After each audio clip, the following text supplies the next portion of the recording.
It's another delicious day here in the Let's Make Food from Food Kitchen, and today I'm making a basil pesto sauce. This is going to be the base for many dishes that we can use. Pizza, pasta, you can drizzle it on a sandwich, panini, dip, lots of different things you can use basil pesto for. It comes, or originates from, I should say, Genoa, Italy. And it's a little bit misleading because pesto means to pound, but they actually would grind it. They would grind the basil and the pine nuts with garlic and cheeses and things like that. We today go a little easier on ourselves and use blenders, food processors, and things like that.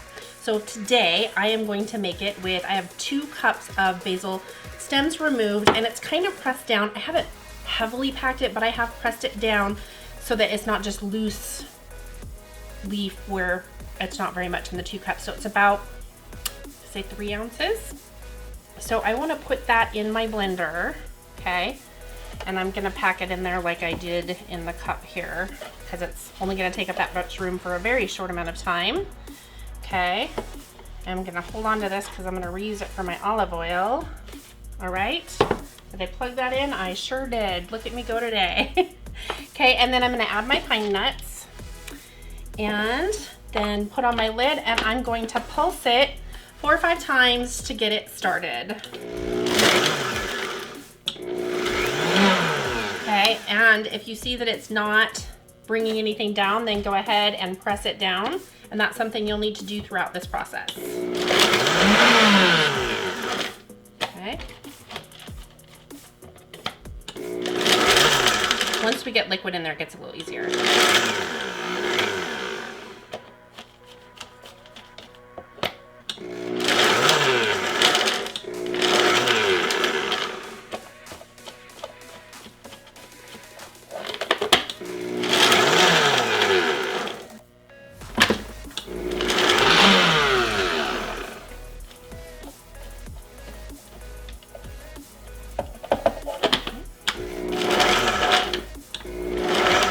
Now we're getting somewhere.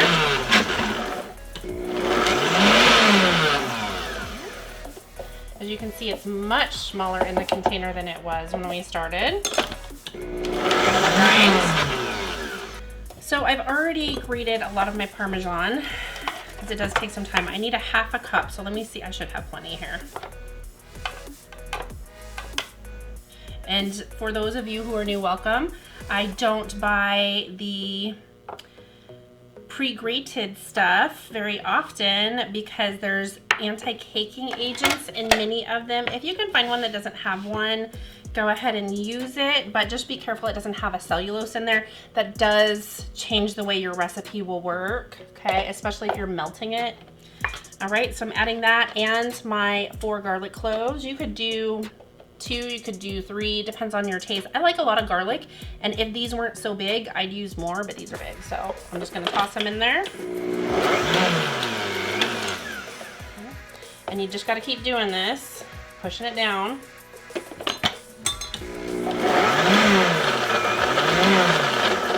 Those garlic cloves are starting to crush.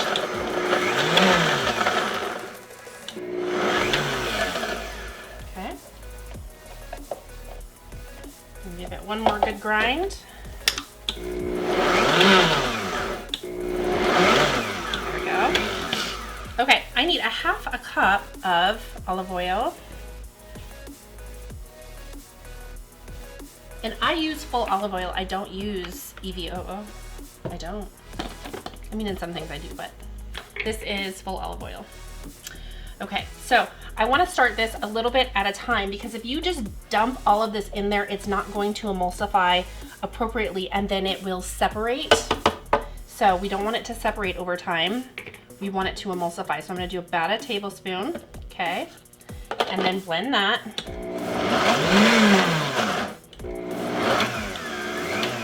Okay, then I'll scrape it down again. Add another tablespoon, and this is going to be the process until we get through the olive oil. Now, if you have one of those food processors that has the hole in the top, that's perfect. I have one at home. I didn't bring it up here. It's big.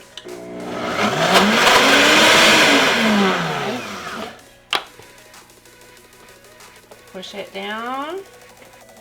Add a little bit more.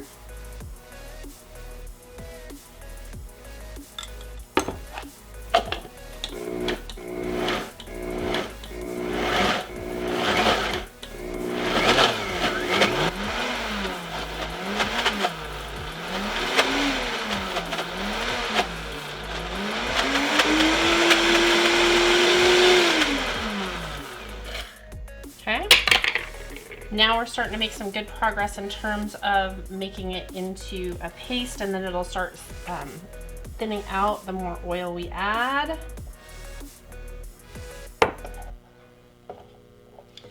Okay, here we go. Here we go.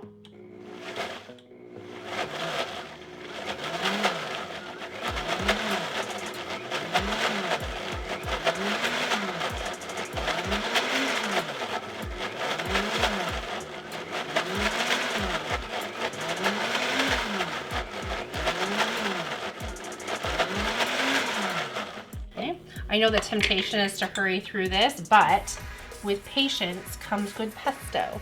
Patience pesto. Okay, a little bit more. See, we're getting there. It's only a half a cup if you're making this amount anyway. Okay, scraping down again. Okay. And now goes in the last of the oil.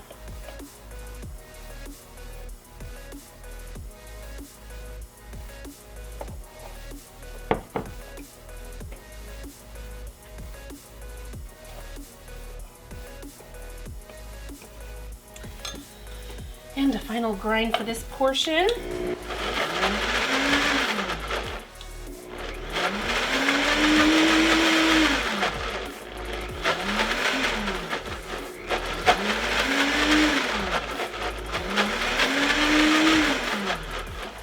Okay, now is the time, if you want to add salt and pepper, to add salt and pepper. I'm just gonna do a sprinkle of kosher salt, and then I'm gonna hit it with a little black pepper.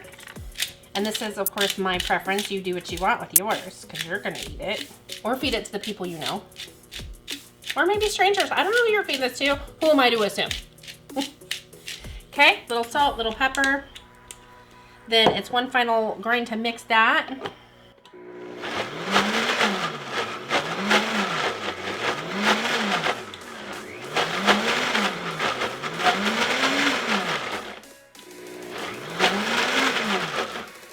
Okay, now I am ready to pour this into my jar.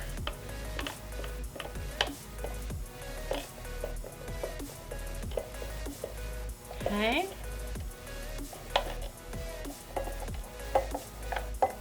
Smells really good. So you're probably wondering, what am I going to make with this? Well, my first recipe is going to be a chicken pesto flatbread pizza. Okay, just a little snack size pizza. I made some flatbread recently, and I wanted to use what I had left for other recipes for you guys. So I wanted to make some flatbreads, and I've been wanting to make a pesto, and so they come together. Okay.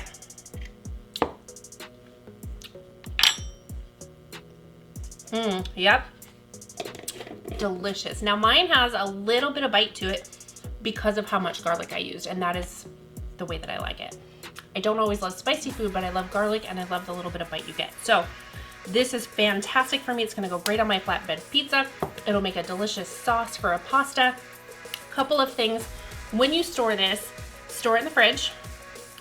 It'll last up to 2 weeks. Now it can spoil much sooner than that because of the nature of the ingredients, okay? Because you're using cheese, you're using the basil, and if the basil wasn't so fresh to begin with, that takes away your time. So how do you tell? The look of it. Does it look fuzzy? Has the color changed? If it's turned brown or black, toss it. If it smells bad, obviously. If it looks okay but tastes sour, it has gone bad, throw it. So check it. Before you throw it in the fridge to store it, level out the top, and then put a little layer of olive oil on top, and that kind of gives it a protection layer from air and seals it so that the greens in there don't get exposed to more oxygen. So that's how you would store it in the fridge. You can store it in the freezer, put it in a freezer safe container. Make sure you have ½ inch to 1 inch of headspace so that when it expands that it doesn't break your lid or break your container. Alternatively, you can put it into ice cubes, freeze it, but as soon as it's frozen, take it out of the ice cubes and put it in a Ziploc bag or another storage container that works for the freezer. Thanks for joining me here today in the Let's Make Food from Food kitchen. From my kitchen to yours, let's make food from food. That's one boy coffee.